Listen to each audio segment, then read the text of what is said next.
Good morning, class. I hope that you guys enjoyed your weekend. Um, we are going to go ahead and get started because there's a pair of things that I want to do today that relate to technology in our class and participation in our class. So I want to allocate enough time for that. Um, Today is the 30th of September, which is the last day of the month. Um, It is the first day of our newest module. And so we are going to kind of be going over, well, a little bit of the logistics of the class, but also we're going deeper into some new stuff. And some of the stuff we actually talked about a little bit. So it's not completely, or it's not brand new, but we're going deeper into it and it's going to become more important and more relevant. Now, let me get my chat window. My participants window over here. Okay, there we go. Now, um, what I want to talk about is I want to talk about your exams. So the grade in the grade book that's titled Exam 1 score, that is the score with the 5 bonus points that were included if you did the new Proctorio quiz. Um, I was a little bit surprised at the number of folks who contacted me because they were having trouble with Proctorio and they couldn't figure it out. Um, it's so you need to take care of that. Most people, I would say the vast majority, I would say like 70% of the class had no issues whatsoever. But there was still a decent number of people who needed help. And that's something that is going to stress you out. And I know that I'm not the one taking the exam, but it stresses me out as well. And the last thing that anyone really wants, and the last thing that I want, is for you guys to have a stressful moment when you're taking your exam or before you're taking your exam. There is a Proctorio practice quiz that will remain up until the final exam. And if you had an issue, please make sure that you take care of that as soon as possible. Um, that's just we are going to be using Proctorio for the remaining exams as well as the final exam. Okay, now one thing that I wanted to talk about was the grading structure for this class when it comes to exams. And I know that some folks have no issue understanding this and they are good to go. But I want to give you kind of the breakdown of what to expect. So you guys just took exam number one. And let's say hypothetically that let's say that you got a 37. Because I think there was, yeah. So let's say that you got a 37. A hypothetical person got a 37 on the first exam. Okay, now that is not a good grade by any stretch of the imagination, considering it's out of 100. But does that mean it's the end of the road for you? No, it does not. Does that mean that you need to maybe change the way that you studied or prepared for this class? Absolutely. When you go on to take exam number two, which I think is the 20th of October or 21st, I can't remember exactly. But later on in October, whenever you take that second exam, that is going to have questions that relate to the information on exam number one. I'll be opening up exam number one so you can see the questions and review those. But whenever you take exam number two, let's say that you get a 92. Well, what I'm going to do is I'm going to count that as a part of exam number one as well. Now, same thing goes for exam number three. Let's say that you've kind of figured things out on how to take exams in my class, and let's say that you get a 97 on exam number three. Well, that 97 also counts for exam number two, which is why it's in that same column. And then last but not least, we roll up to our final exam. And let's say on the final exam, you are good to go. You figured it all out. Let's say that you get a 100 on that. Well, that 100 for your final exam is also going to count for exam number three. It's also going to count for exam number two, and it's also going to count for exam number one. So effectively, all of the exam scores that you got will be replaced by a 100. Okay, can you give me a number seven in the chat if you understand that?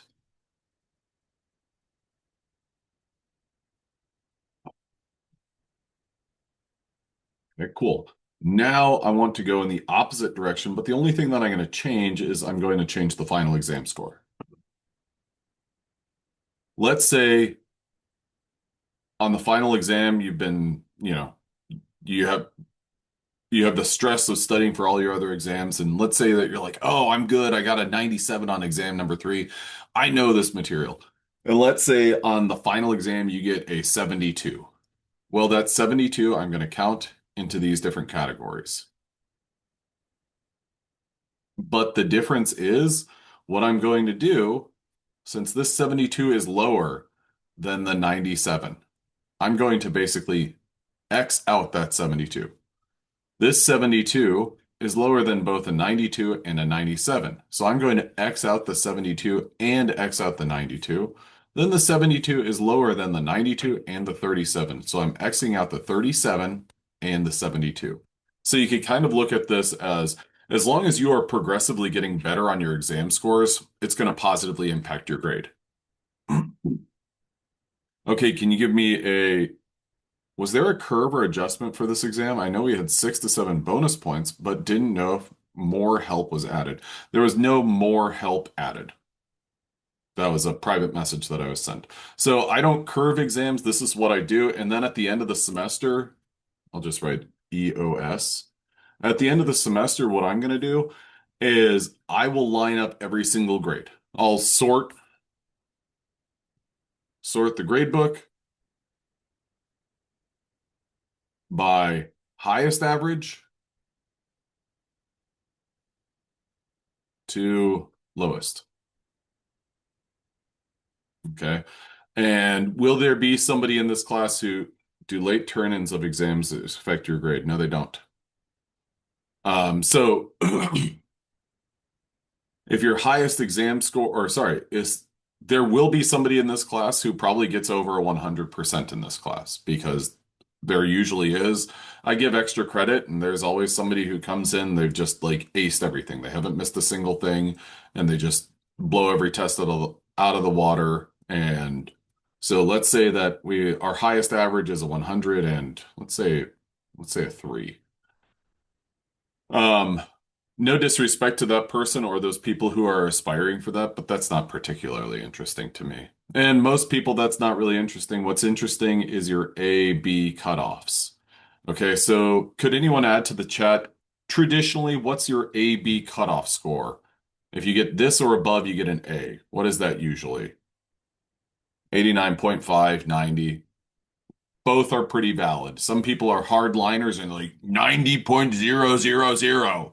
I don't believe in rounding. Well, I believe in rounding. So I would lean more towards that 89.5.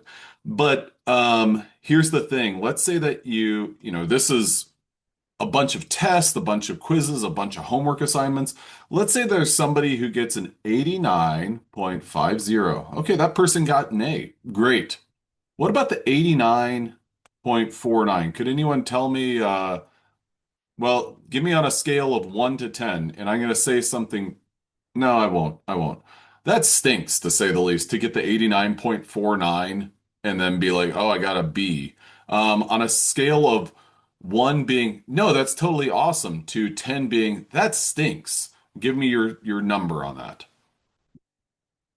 1 is totally awesome, 10, it totally stinks. Okay, so I'm seeing eights, nines. Yeah, I would agree with those numbers. I haven't seen anyone chime in with a one yet. And if you're getting philosophical and you're like, well, in the grand scheme of like life and the universe, there are worse things that happen. Totally agree. But not a philosophy class. So this is the point where I'm like, well, these two scores, that's almost like flipping a coin. Like that's a pretty slim margin of error. Um, so that's one where I'm like, I'm going to round this person up. I'm going to call this 89.49 an A. Okay, what about an 89.48, an 89.47? Oh man, those are super close to this, so I'm inclined to round those up.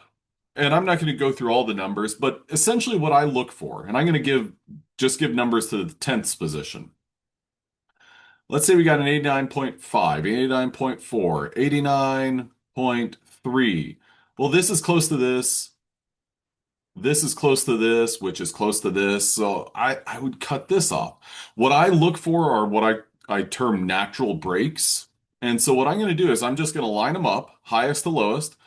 And whenever I see a separation of like, oh, well, the next highest grade after 89.3, well, let's say it ends up being 88.6. That's nice. That's a good separation.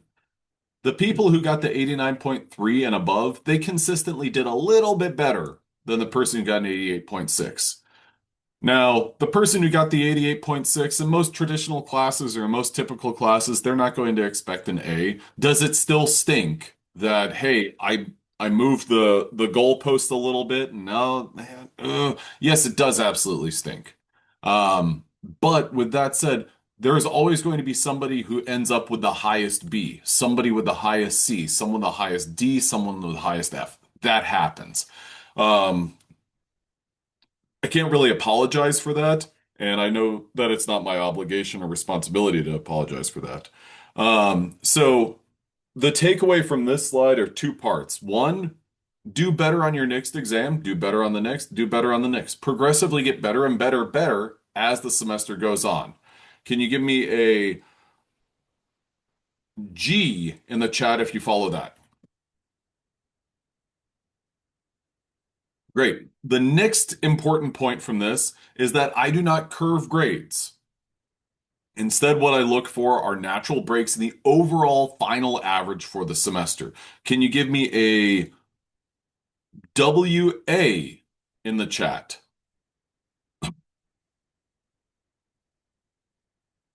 All right. Yes. Ah, somebody hit ES. That means they're just shifted over a little bit on their keyboard. WA, yeah, absolutely, because those are the two letters for the state of Washington. Not really. I just remembered that detail. But I'm happy that you guys understand these are the two most important points with respect to grading. If you have any questions about your grade, I'd like to answer those questions in office hours because then I can look at your specific situation. If you'd like to send me a private message, I can do my best to answer that, but I want to kind of keep the flow of the class going. Okay, so the first thing that we're going to talk about in this module number two, well, there's a little bit of an overlap from module one and module two, and that is this concept of electronegativity. We talked about this a little bit, and one of the things that we talked about was our most electronegative element, fluorine. What this means is that if you have a bond between nitrogen and fluorine, fluorine has an electronegativity of roughly 4, nitrogen's is roughly 3. Between these two atoms, why did I write that? Well, between these two atoms, could anyone add to the chat the letter for the element that wants the electrons more?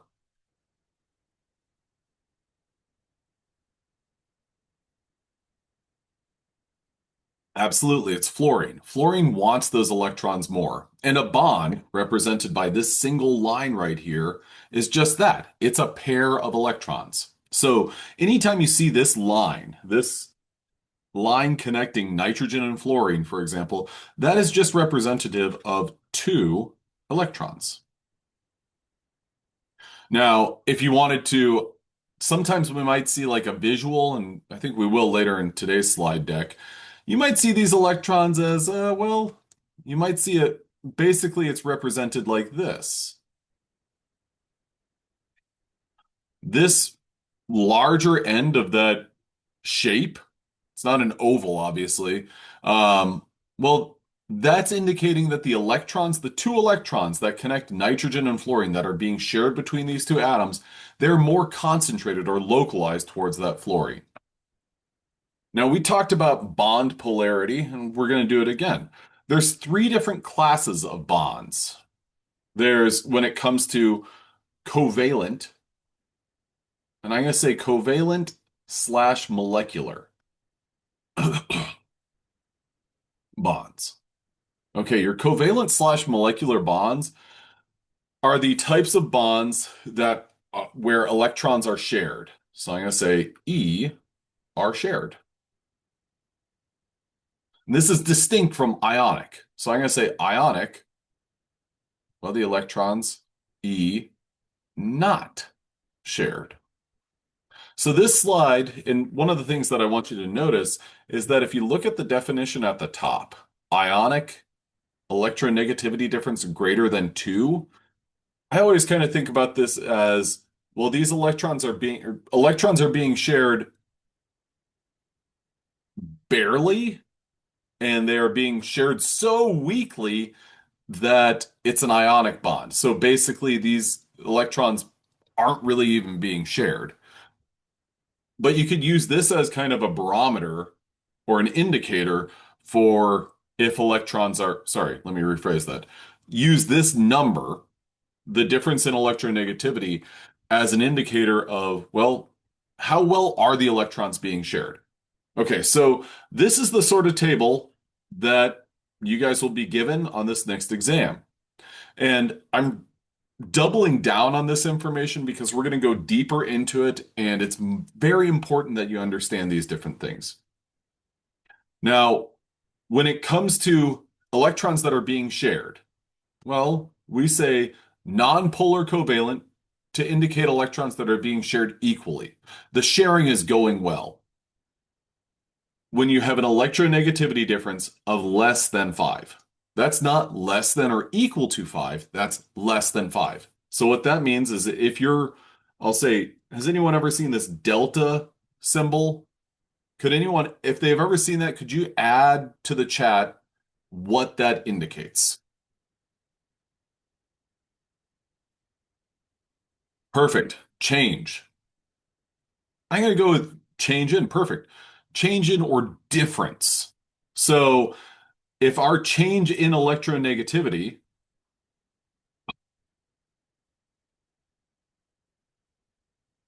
is, here's all our options for a non-covalent, non-polar covalent bond. If it's 0.0, 0.1, 0.2, 0.3, or 0.4, and everything in between there. Um, can you give me a Y or an N in the chat? Is electronegativity difference ever negative? Is electronegativity negative? Y or N in the chat? No, it's not. Because when we do an electronegativity calculation or electronegativity difference calculation, we always do an absolute value calculation. So we'll grab our two values, say 3.0 and 1.2. And you might set it up as 1.2 minus 3.0, but your answer is going to be an absolute value. So you might look at it and say, okay, 1.2 minus 3.0, the difference is negative 1.8. Oh, but we've got these goalposts here. So that means our electronegativity difference is 1.8. All right. Now, if it's basically 0 to any one of these numbers, and if you look at all of these values on this electronegativity periodic table at the top, all those numbers only go to the 10th position. We're not going to the 100th position or anything like that. We've also got polar covalent bonds. A polar covalent bond is where bonding electrons are shared unequally. You might look at that and say, oh, well, if there's a difference, if it's 0.4, well, that's unequal. You're not completely wrong. But it's almost like it's within the margin of error of being equally shared. Okay. So our electronegativity difference for a polar covalent bond is 0.5 to 2.0. Again, that's from 0.5 to 2.0.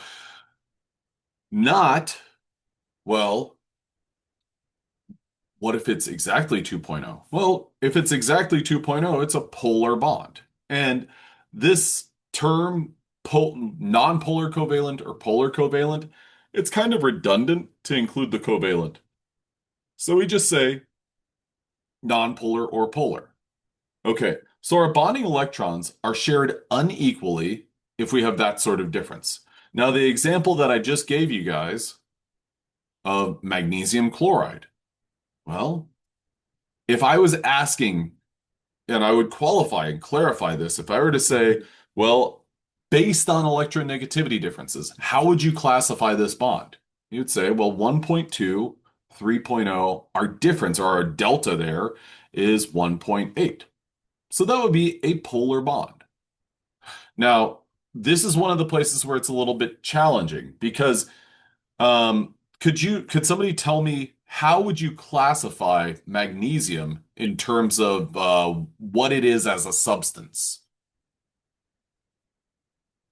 And I'm thinking like the material.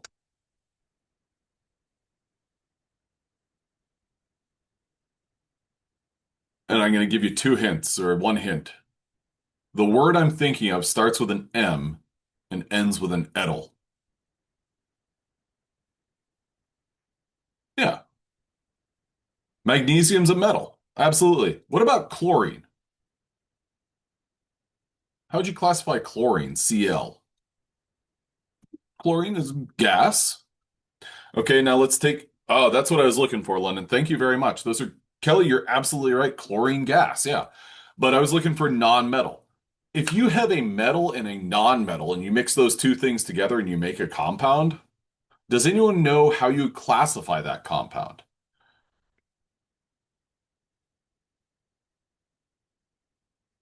I'll give you a hint. Yep, absolutely. You classify a metal and a non-metal as an ionic compound. So a metalloid, great question or great point, Kelly, but metalloids are specific elements. Okay, so if we had a metal plus a non-metal, I'm just going to label it as NM, that would be an ionic compound. If you had two non-metals, that is a molecular or a covalent compound. So my point here is that if I ask, and this is a subtlety, and I'm going to ask you two different questions, or I'm going to ask how this or present how this might be asked on an exam or a quiz or something. Classify the compound formed between magnesium and chloride based on electronegativity difference. That's one way that I could ask that question. Classify the compound formed by magnesium and chloride based on electronegativity differences. Second way, classify the compound formed by magnesium and chloride based on their classification as materials. And for that, you would look at it and you'd say, oh, well, magnesium's a metal, chlorine's a non-metal. So a metal and a non-metal make an ionic compound. Does everyone follow the subtle differences between those two questions? Add a wire and into the chat. Okay. So that's the sort of thing where you gotta have, you gotta stay on your toes with it. All right. Now the next thing is I need everyone to log into their Canvas page, and I'm gonna actually share the link real quick. So what I'm gonna do in just a moment. Okay, well, here, I'll just do it as opposed to keep you on your toes. We're gonna do a little activity. I want you guys to take a moment and review the table of electronegativities. What I'm going to do is I'm going to go back and I'm going to share this um, I'm going to share this and pause this. Okay? You guys can keep this on your own slide deck at home or your PDF at home. On a blank piece of paper, and this could be a napkin, whatever. If you want to write it on your desk, you can write it on your desk. Write example atom pairs that will make bonds that are each of the following. I forgot that in there. Are ionic, polar covalent, non-polar covalent. I want you to then take a picture of this and upload it to today's participation assignment. Include the electronegativity difference calculation as well. Now, what I'm going to do is I'm going to do the non-polar covalent one. So this is the slide I'm going to freeze. I'll come back and then, yeah, I'll come back in just a second and pause that. Okay, so I'm going to do this non-polar covalent one. But before I do that, I want to share with you guys the place where I want you to upload this. Now, I'm everything that I've looked into indicates that this is something that you'll be able to do. Well, actually, yeah, I've added the link to our. Can I write this on my notes or would you prefer it to be a physical? You know what? You can write it to your notes. That is fine. I got that private message. Whatever you want to write it on, go for it. Um, what I want to do, what I want to see is I want you to be able to upload a picture. So I've added the link where this item is. I was thinking it'd be on a piece of paper because then you could use the Canvas app to do it. I know not everyone uses the Canvas app though, so I want you to um, basically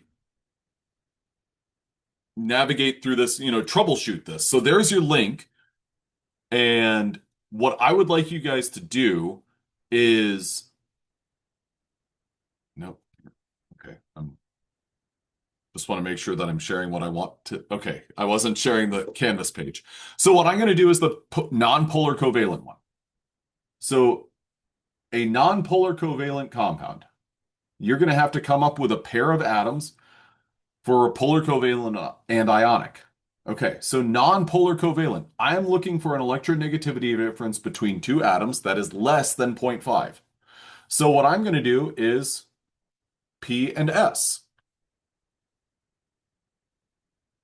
I need to write my electronegativity values, 2.1 for P and 2.5 for S. I'm going to do the math or do the calculation, set it up as as a absolute value, 0.4. Okay, can you give me a Y in the chat if you understand what to do and if you do not understand what to do?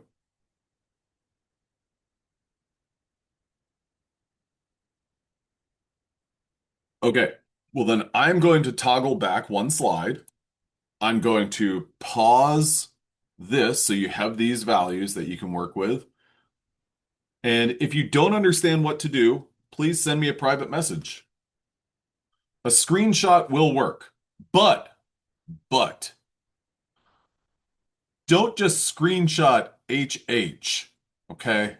Um, so we pick one of the three, or you do all three of them.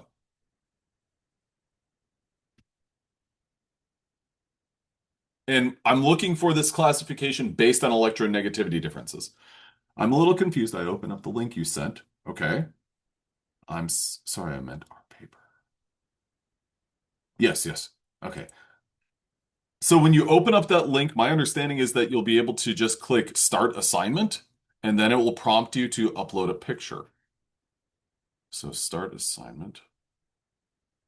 And it gives you use a webcam, add a file. The categories are actually, you know what I can do? I am going to I'll give the kind of the rough idea of the assignment here. One ionic, polar covalent,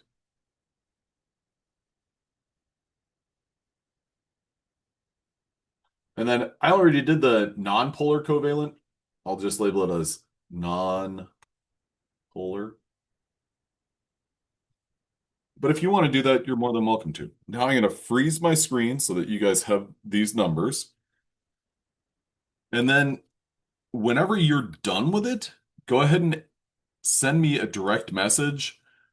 And on a scale of 1 to 10, or 1 to 3, 1 being you can't see my screen. Can anyone says it's paused? Oh, I thought it froze the screen for what I was. Okay, just a second. Oh, I didn't know that that's what happened. Hmm. Yeah, you can write it on paper and then upload that picture for me. Can we write it in a Notes app slash Google Doc? Yeah, that works. Okay, I've unpaused my screen. Thank you for letting me know that's how that works. Um, I'm watching the submissions as they roll in. Okay, I can see.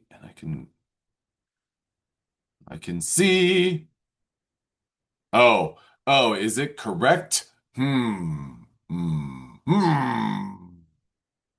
Chances are it is. Let's see. La la la la la la la la la la la. Looks good. Looks good. Yeah. Yeah. Yeah. Looks good. Just to make sure I understand, I just do the non-polar one or all three. I did the non-polar one. That one's done. I need you guys to do what exactly am I doing and what is on your screen and the link you posted on Canvas for the assignment. Okay. So what I'm showing you is the electronegativity values. What you need to do is on a separate piece of paper or a notes app, whatever, I need you to write out the atoms that will make or that will bond together, and their bond will be nonpolar covalent, or their bond will be ionic. Those are based on the electronegativity differences.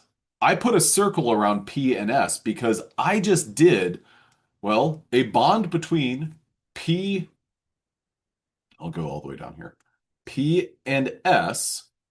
Well, what are my electronegativity values? 2.1 for P, minus 2.5 for S. The difference between those, it's an absolute value, so 2.1 minus 2.5 ends up being, I've got these uprights there as my indicator that it's an absolute value. My difference is 0.4. That is an example of a non-polar covalent compound.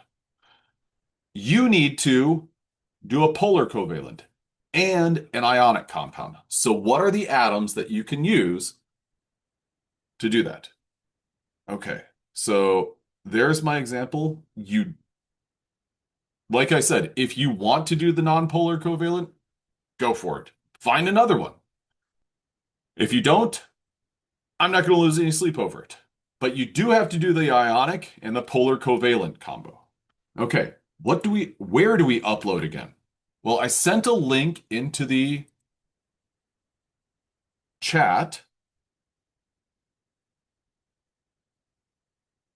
This link should take you to an assignment titled 9:30 participation.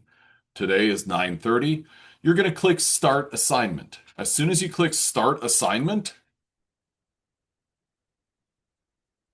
then it will prompt you for, hey, here's where you upload your file. If you're using, I'm on the web page or our Canvas web page. If you're on the Canvas app, I think that prompts you for, would you like to use your camera to submit a photo? And that's what I was kind of intending. You do your work on a piece of paper, snap a picture of it, upload it from your photo reel. Does the polar bond have to be between two nonmetals? Ooh. All I need you to do is identify, well, those numbers. So just worry about that in terms of the electronegativity differences. Does the activity close at 10:50? It does.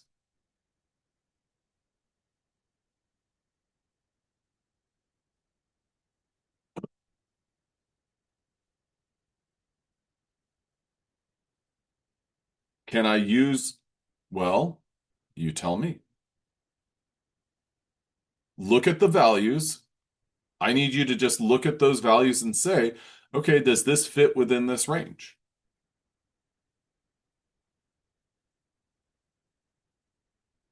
And this is where I'm going to say the thing that annoying old people say, and that is, take a chance. take a risk. I don't know.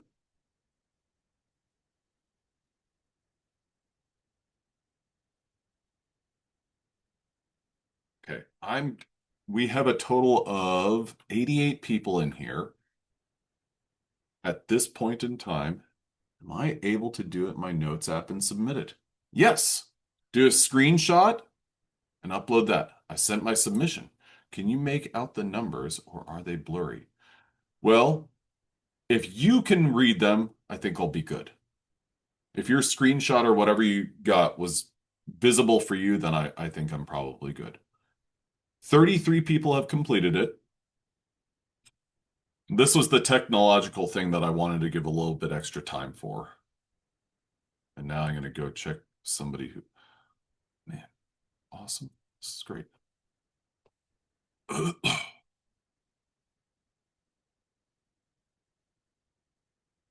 Boop, boop, boop, boop, boop. Um, a zip file.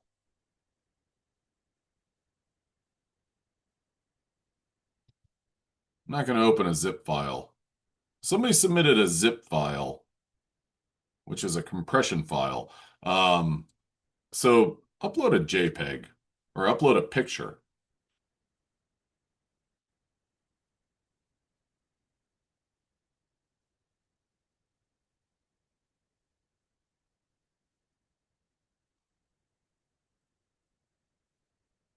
Yeah. Um, okay, I'll send this. Do we need to use the examples in the boxes? No, use any examples. Yeah, those are there, but I want you to kind of cook up your own examples.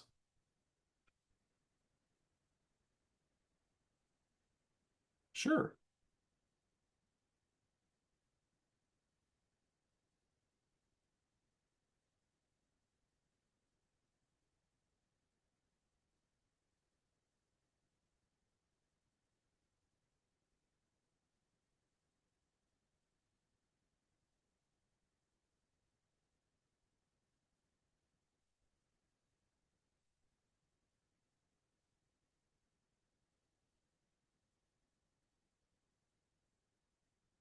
Okay, well,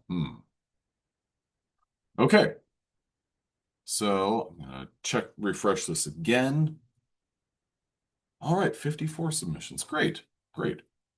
I'm gonna send that person who uploaded a zip file that's not good. And if you uploaded the wrong file, just do another submission and that will overwrite it. The 930 slash 2 or the 930 participation 2 is a separate assignment. So please do not submit this to that.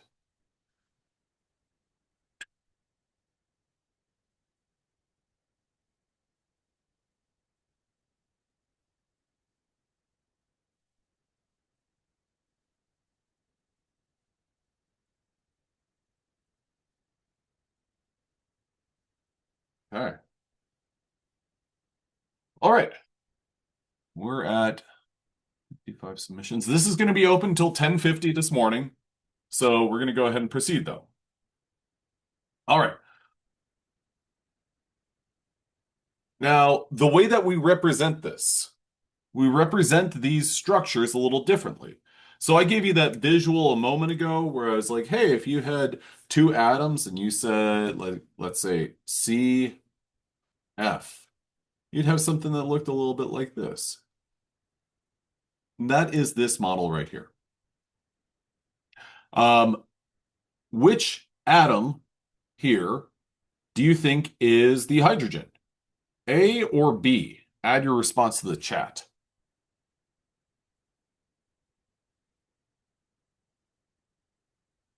A. You're absolutely right. I'm sorry, I switched from CF. A is correct because, well, this blue region indicates lower electron density. And what I'm doing is I'm pulling from these two models right here and here, respectively. So we've got this, which is referred to as a dagger representation. So this arrow, the head of the arrow is towards the more electronegative element. This cross right here, or this positive, represents, well, the more positive end. End of bond. Okay. And that's the more electronegative, or sorry, the more positive end of the bond. I'm going to go ahead and add this other detail here, aka less electronegative. Okay. So another representation or another model of this is this right here. This, I've always thought this kind of looked like a snake.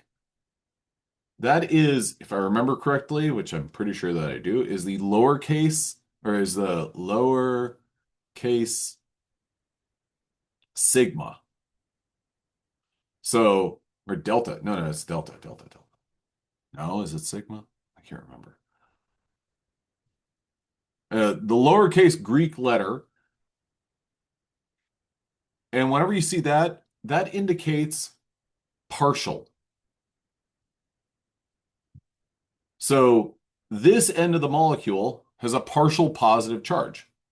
Does that middle bar always equal 2 electrons? As long as it is a single middle bar, yes, it represents 2 electrons. Then this represents a partial negative. Okay, so a fair way that this could be asked as an exam question would be, I give you a model and I'll say, all right, PS. No. We've only done participation 1.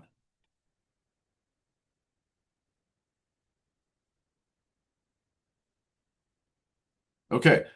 The question would be, are these partial charges properly assigned? Or are they correctly assigned? Add a Y or an N to the chat. And if you don't know, just abstain. No, they're not assigned properly. We know that they're not because, well, this partial negative should be by the more electronegative element, which between P and S is more electronegative.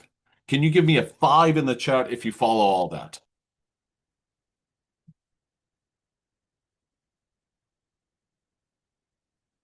Awesome. Awesome. Okay. So these are different representations. I always kind of think that I like these because of the fact that this is really helpful to me as like, oh, well, that's like a positive end of this symbol, this dagger. That looks like a positive. Oh, and that actually means that's the positive end. Oh my gosh. Finally, a symbol in a science class that looks like what it should look like. Then these, I always kind of think about it as if you have if you have 2 elements where their electronegativity difference is 0. So let's say H to H. How would I model that with this right here? Would it have any sort of shape differences? No, it would look like a big sphere. Evenly. Are the ones on the left always the more positive ones? That's a great question. It really does not. Their positioning on the left or right, the elements positioning on the left or right is not going to be a clue for you for if it means the more or less electronegative element. I would say typically yes, but not always. Don't rely on that. That was a private message. Yeah, the arrow could absolutely go the other way. So there are 2 participation assignments. You just did participation 1. The next one's coming up in a little while, and I know that somebody's already uploaded theirs to participation 2, and that's fine. When we get to participation 2, you're going to upload and overwrite that one. Okay. So here what we have are Lewis structures for polyatomic molecules. What on earth Polyatomic molecules? Well, poly, multiple, atomic, or let's shorten that, atom, multiple atoms. So a molecule with multiple atoms. Now, we've got two models for how this can be represented. This right here is a Lewis dot structure, or a Lewis structure.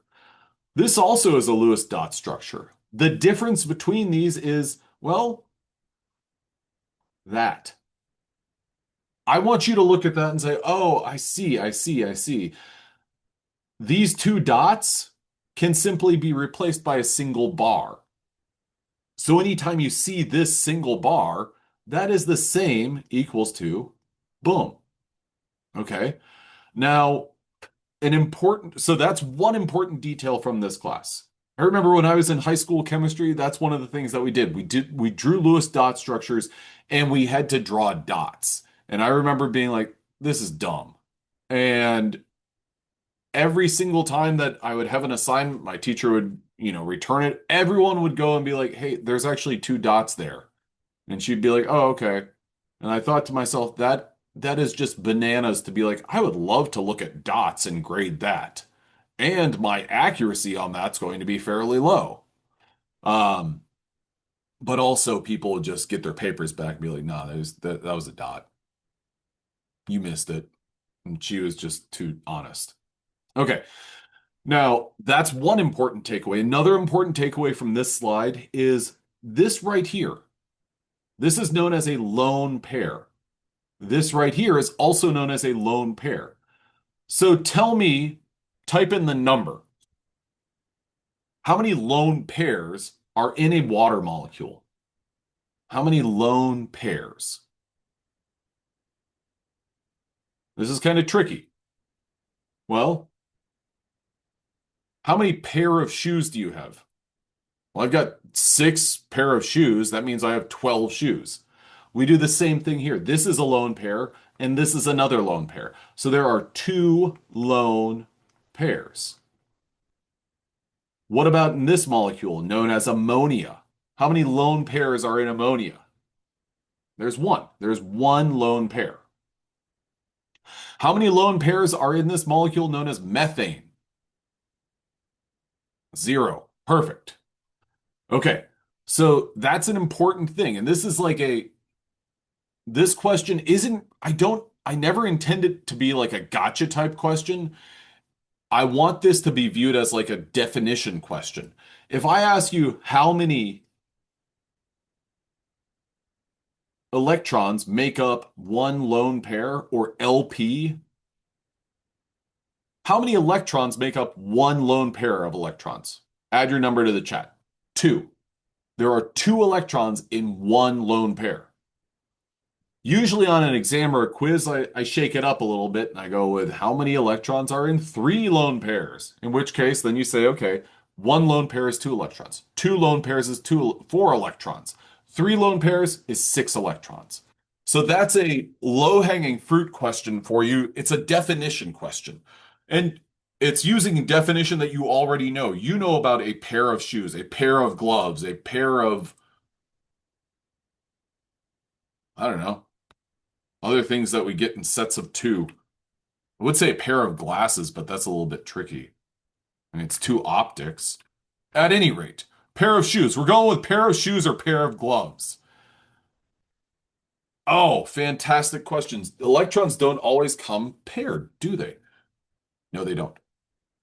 Now, that's where things get a little bit wonky, and there's kind of different ways that they're, I guess, sort of balanced out. Okay, now this slide right here, there's quite a bit of it that I want you to think, well, that looks a little bit familiar.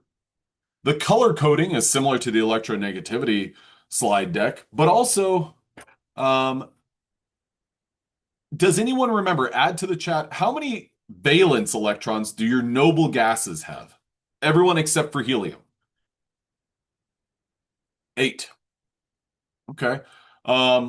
How many valence electrons do the elements in group 7A have? 7. Okay. Now, before we go on from there, and there's a little bit of a trend. You can fill in the blanks there. Um, what is our octet rule? Our octet rule is elements and atoms are going to gain, lose, or share electrons to get to 8. This represents a bond, a single bond. How many electrons? Add to the chat, how many electrons does that single bond represent? Okay, 2. You're absolutely right. So, what I'm going to do is I'm going to scribble this out for a second. And I'm going to count that big glob dot as 1 electron, 2 electrons, 3 electrons. I'll draw an arrow. 3, 4, 5, 6, 7. 7 electrons. Okay, so fluorine has 7 valence electrons. If fluorine shares an electron with another element, this represents sharing of electrons. That effectively represents 2 electrons. Well, then fluorine, as far as we're concerned, fluorine here has 8 electrons around it. It shared 2, but then it brought 7 of its own. And you might think, wait, whoa, whoa, whoa, whoa, whoa, whoa, whoa, whoa. Shared 2, keeping count at home, and then brought 7 of its own. That adds up to 9. Okay, this is where it gets a little bit tricky. It's sharing 1 of its own, so it can share 1 from another kind of another atom. So fluorine's going to make, the point of this is fluorine's going to make 1 covalent bond, or 1 bond, to get to 8 valence electrons, or 8 outermost electrons. Okay, how many electrons is nitrogen going to share to get to 8 valence electrons? 6. It's going to get to 6. It's going to make 3 bonds. Each one of those bonds represents 2 electrons. So 2, 4, 6. It's going to share 6 electrons. Now, what we've been talking about so far is covalent compounds, sharing electrons. Yeah, we talked about ionic, but what our focus now is a little bit more on our polar covalent and our non-polar covalent, or just our covalent compounds. This is a good reference to think about, well, how many electrons does this need to share? How many bonds does this need to share? What I would do with this information is not necessarily commit this to memory and say, aha, well, fluorine has 1 bond, chlorine has 1 bond. I would instead look at this as trends. If it's here, 1 bond, here, 2 bonds, 3, 4, and then boron's a little bit of a tricky one. It's going to make 3 bonds. But I would look at these as the numbers of bonds that they're going to make. 4, 3, 2, 1 to get to 8 valence electrons. Now, that's an important part about covalent compounds. Another important thing about covalent compounds is naming them. Okay, CO. That's 1 carbon, 1 oxygen. We call that carbon monoxide. Mon meaning 1. Okay. Add to the chat how many carbons are in this compound. 1. Okay, let's go on to the next one. Nitrogen dioxide. How many nitrogens are in that compound? 1. Do we say that? Do we say carbon monoxide? No, we don't. So what I want you to know is that when it comes to naming of a covalent compound, the first element, or the first atom, if there is only one, if only one, no prefix is used. So that means that mon, or that mono, is reserved for the next, or the second element, or the second atom. Carbon monoxide, nitrogen, oh, O2, dioxide. Now here we've got dinitrogen, so 2 nitrogens, monoxide, N2O. I want you guys to be able to go from The formula to the name, and from the name to the formula. Your general rule is use the prefixes, then use the suffix, the IDE. Have we seen that before? Yes, we have. When we talked about ionic compounds, and you have some examples, sodium chloride, NaCl, that's an ionic compound.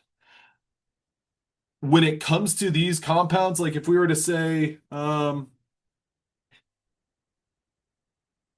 CO3, what would you call that? Well, C indicates carbon. O3, we've got three trioxide. Yeah. Now, just using one of the things that I've experienced in my life of teaching this is that, and seeing other people teach this, is there's this tendency to be like, oh, well, that's not a real compound, so we shouldn't name it. What if you had this compound? C4O3. Well, C is carbon, 4 is tetra. So we go tetra carbon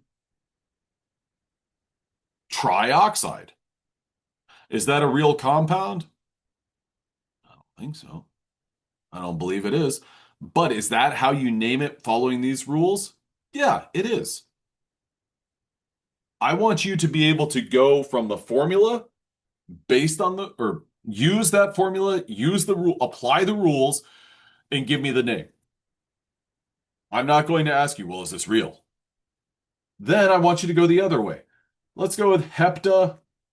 Oh, almost ended the show. Hepta carbon tetra tetroxide. Heptacarbon 7. So C7 tetroxide O4. You're absolutely right. Great job, everyone. Okay, now we got a Zoom poll question. I'm gonna throw the poll up in just a second here. Poll. Launch. Phosphorus trichloride. Okay. The first person to answer got it right.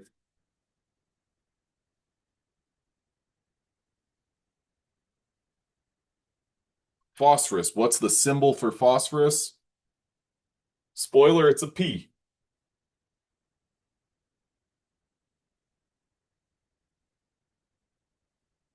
Having trouble answering the poll on my phone. Um, Go to more in the lower right-hand corner or somewhere on your screen. Go to more, and then you should have polls as an option. Okay, so then we've got phosphorus P, and then trichloride Cl3. So our correct answer, you can give it about 5 more seconds. Our correct answer is C. Great. I'm going to end the poll. We're looking at 83% of the class said C. Good job, everyone. All right. Next up is this set of compounds. This set of compounds is a little bit tricky, but the good thing is that you are not going to be expected to memorize these names. These are compounds that are known as polyatomic ions. Again, poly, multiple, atom, multiple atoms, polyatomic ions. What do we know about ions? Have we talked about ions before? Yeah, we talked about ions because they are charged species. So if I told you O2 minus, that's an oxygen ion.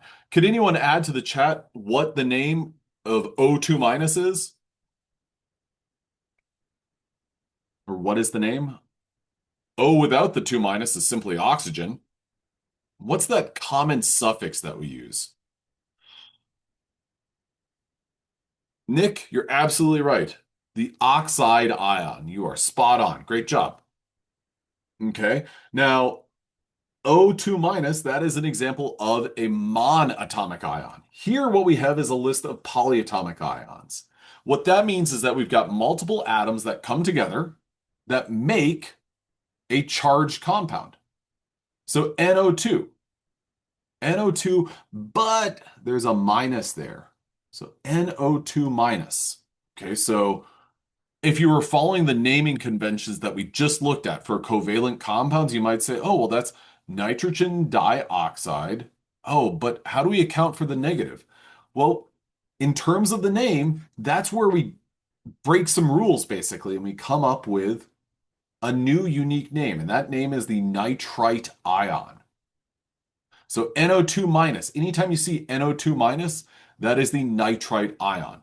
Now, with that in mind, I'm not expecting you to memorize these. I will give you these.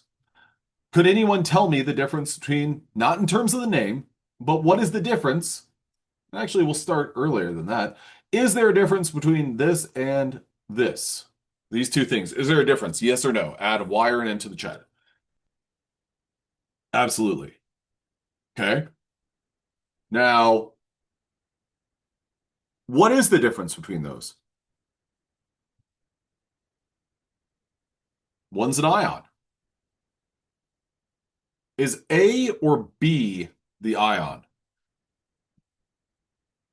B. B is the ion because it is the charged species. And since it's a charged species, it gets a different name. This is nitrogen dioxide versus nitrite. Okay.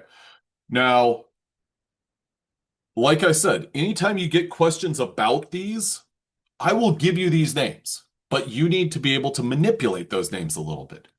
So when we talk about naming compounds that include polyatomic ions, well, we've got this right here. What is the name of this right here? Na. What's that also known as? Well, we know that also as sodium. Okay. OH.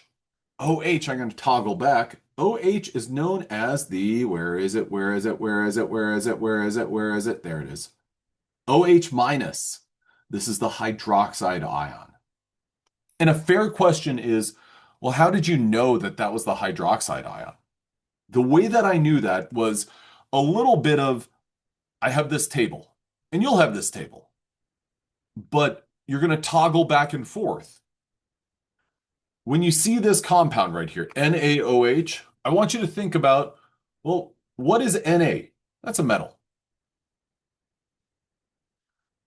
What about OH?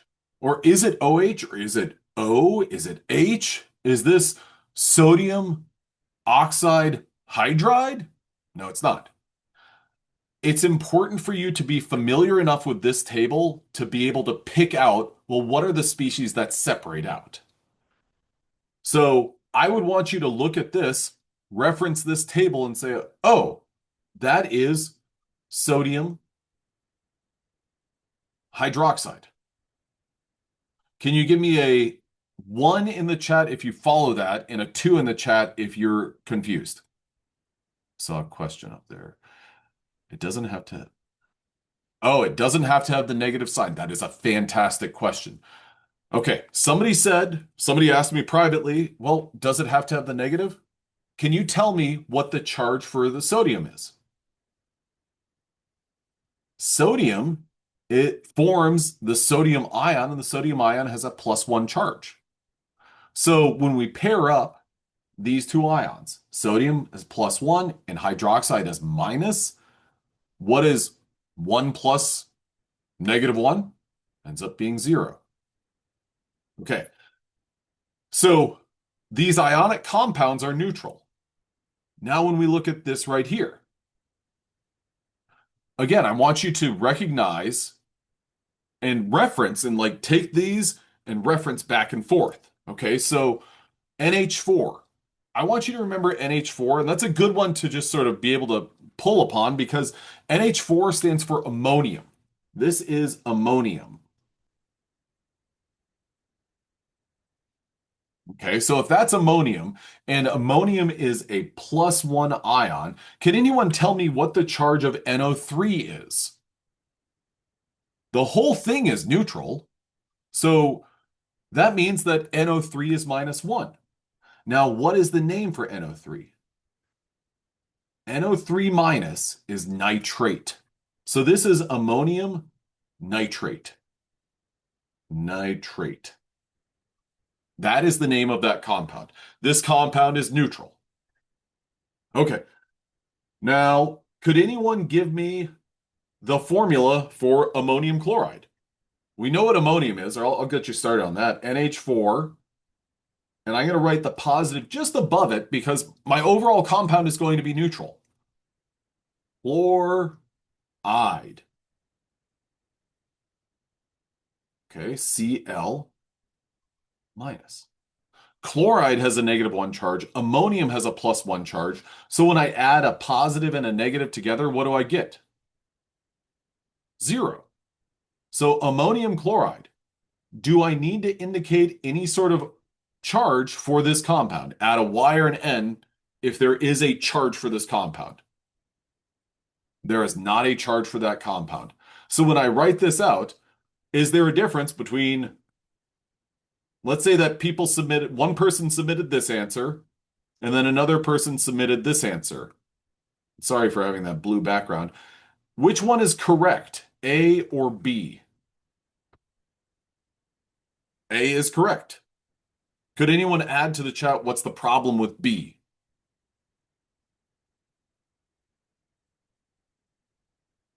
The presence of a charge, because this whole thing doesn't have a charge to it.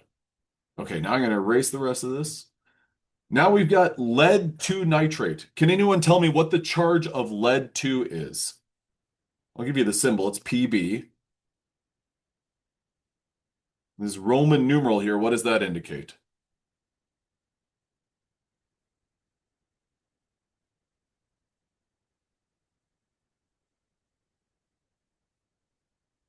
And I'll jump back. Nitrate. Nitrate is negatively charged. NO3 minus, so I'll write that out. NO3 minus. Okay. So I'll give you a little bit of a spoiler. Lead 2 nitrate will have an overall charge of 0. So now does that change what you're thinking about lead 2? You can't add 2 negatives and make something neutral. So that means that this lead has to be 2 plus. Okay, so anytime you see a number or a Roman numeral in parentheses, that is always, absolutely always going to be positively charged. So lead 2 nitrate, this is +2. Okay. Now I'm going to combine these two things together. Again, I'll show you what I like to do. I like to go positive, positive. Rather than writing 2 plus, I write 1 positive and then another positive. Because I know that this positive and this negative, they're going to cancel. So how do I complete this compound? Well, I do it with another NO3 minus. So how do I draw this out? How would I write this compound's full name out? I'd go PB, then parentheses, NO3, and there's 2 of those NO3s. Give me a Y or an N to the chat if you see how there are 2 NO3s.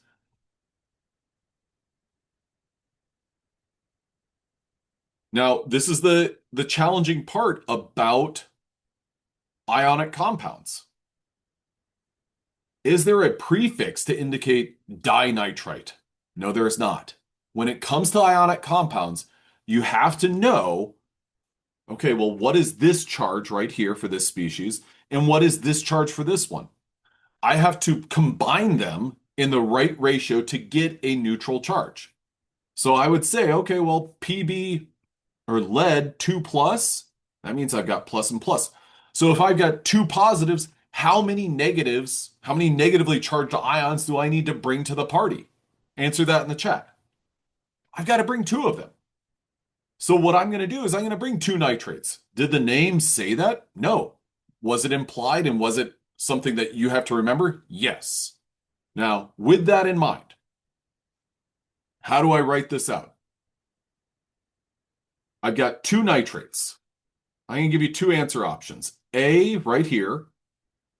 Or actually, I'm going to give you three answer options. C, B. Sorry for doing it auto order like this. PB, NO3, 2, PB, NO3, 2.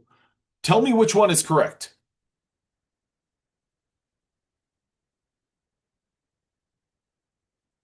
I'm getting lots of answers C. Nobody likes answer B?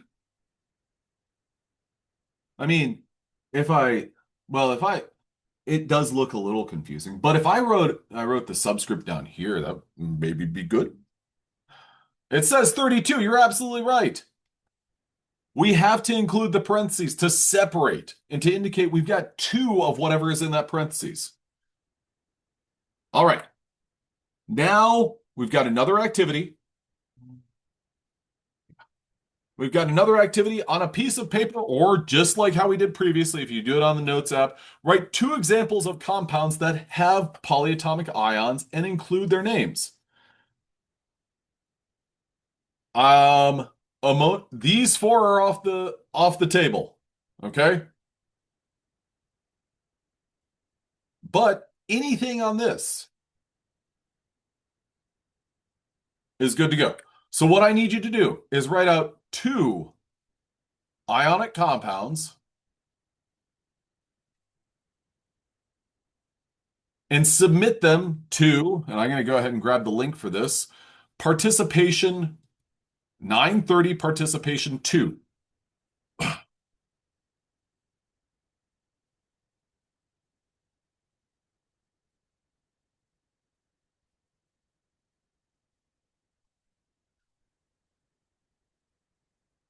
So I'm going to grab this, throw it in the chat, do the exact same thing. Don't submit a zip file. Two compounds using this right here.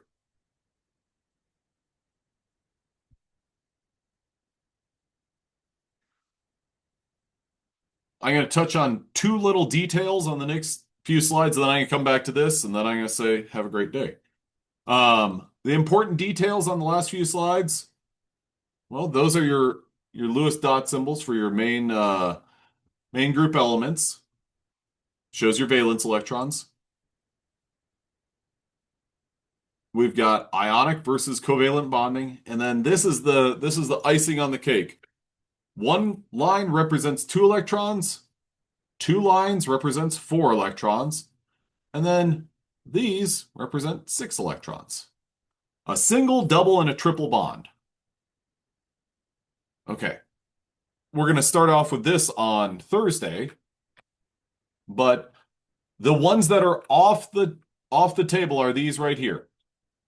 I got a private message, would ammonium chloride work? No, because we used that one. That's one of these 4. So just the name and the letters. Well, yeah. And make sure that it's balanced. Make sure that you're using the right numbers of different things. We just have to pick 2 ionic compounds that include or that have polyatomic ions. Once you've done that and you've made your submission, go ahead and have a great day. Deal?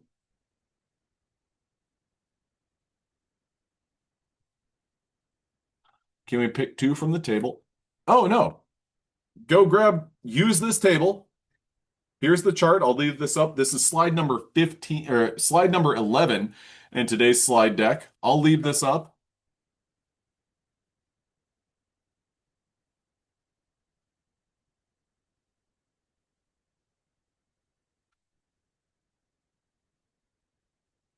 Use sodium hydroxide, ammonium nitrate, ammonium chloride, and lead 2 nitrate. Write out 2 examples of compounds that have polyatomic ions.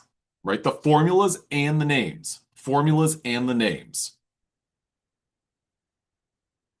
The charges from the other elements, what you could do is look at it in terms of Well, think about just look at the periodic table and say, okay, well, these right here minus 1. These right here are plus 1, plus 2, minus 2, and so on. Okay, now I'm going to go back here, leave that. Hope you guys have a great day. And this will close at 10:50, so you got another couple minutes.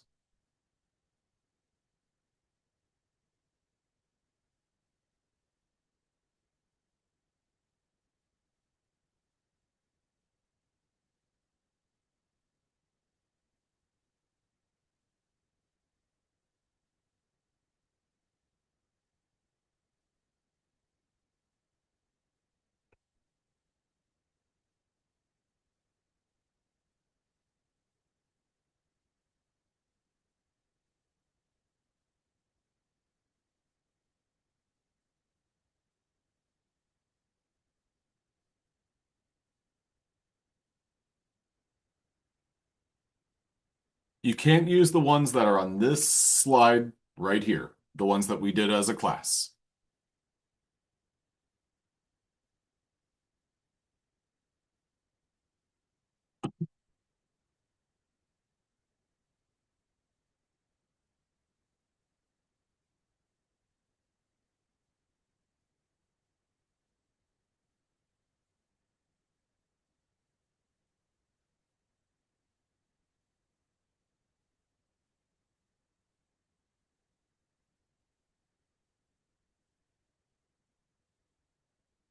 So here's the slide that has your polyatomic ions.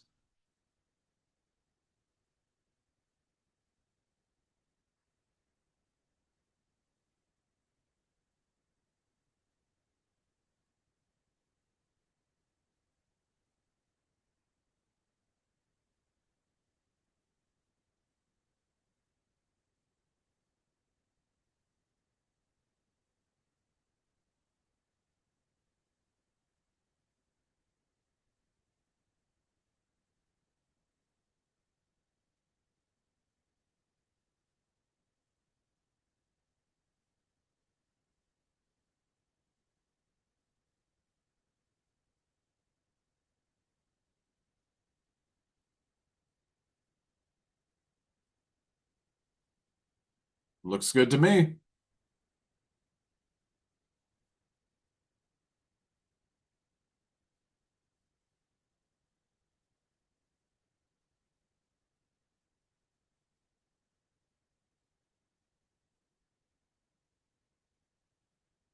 I'd like to do more of them.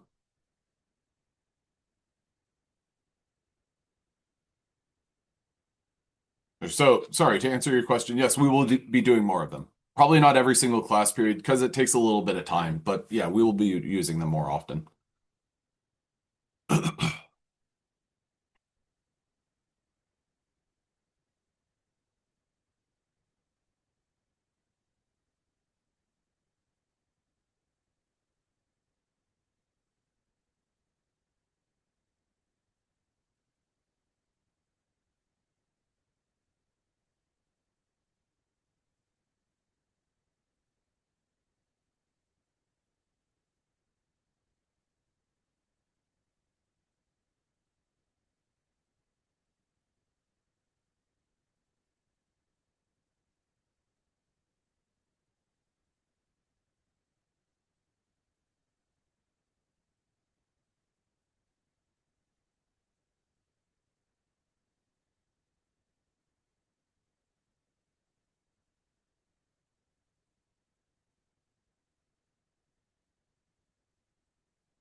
Well, you're going to come up with your own examples using this slide.